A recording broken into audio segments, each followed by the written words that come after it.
जान गई नी जान कि प्यार नहीं खेल लिखल हो, अब प्यार नहीं खेल लिखल अरे हाथ के लकीर में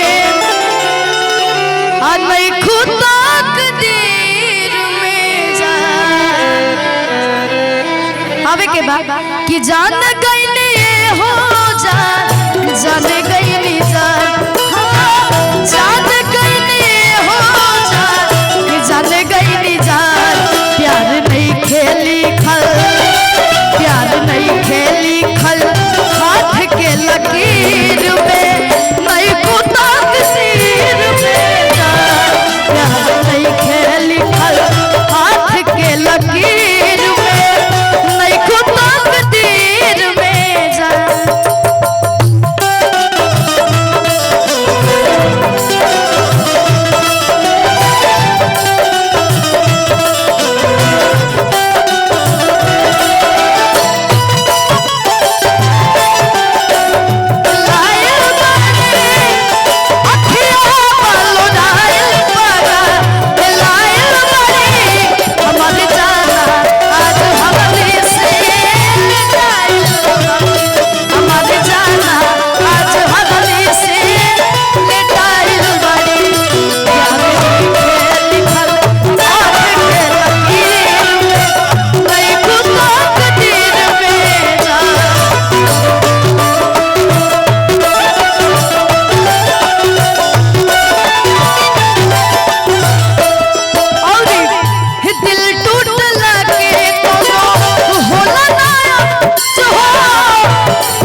गाने का फरमाइश आया है हमारे भैया के तरफ से कि अरे दो साल के ओढ़नी अरे ओढ़ेल हुए जान कि अरे दो साल के ओढ़नी अरे ओढ़ेल हुए जान।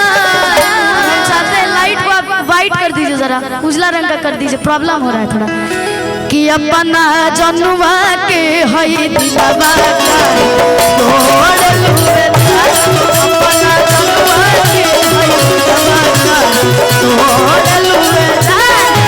अरे दूसरा के ओढ़नी ओढ़ल हुए जान, दूसरा के ओढ़नी ओढ़ल हुए जान। कि अपना जनुआ के हई दिलवा का तोड़ल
छोटे बेलू सच्चाई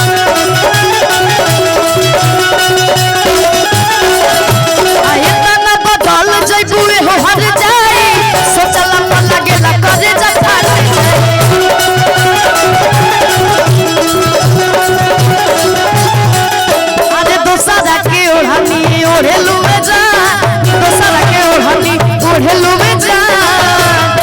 अपना जनुआ के है दिलवा का तोड़ लुए अपना जनुआ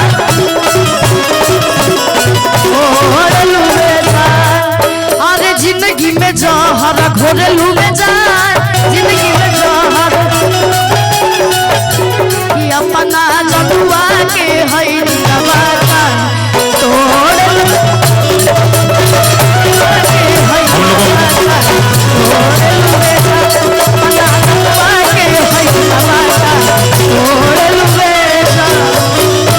और अभी हम सभी के बीच आज हमारे विकास अंकल जिनका जन्मदिन है हम सभी के बीच पधार चुके हैं। काफी खुशी की बात है। जोरदार तालियां बजाया जाए, जोरदार तालियां। और मैं सम्मान